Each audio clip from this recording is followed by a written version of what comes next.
القوی بڑی طاقت و قوت والا جو شخص واقعی مظلوم اور کمزور مغلوب ہو، وہ اس ظالم اور طاقتور دشمن کو دفع کرنے کی نیت سے بکثرت اس اسم کو پڑھے، انشاءاللہ اس سے محفوظ رہے گا۔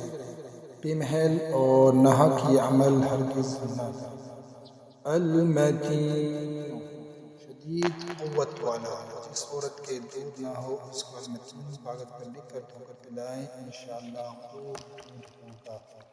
الولی بڑا مددگار اور حمایتی، جو شخص اپنی بیوی کی عادتوں پر خصلتوں سے خوش نہ ہو، وہ جب اس کے سامنے جائے اس اسم کو پڑھا کرے، بے وہ انشاءاللہ نیک خصلت ہو جائے گی۔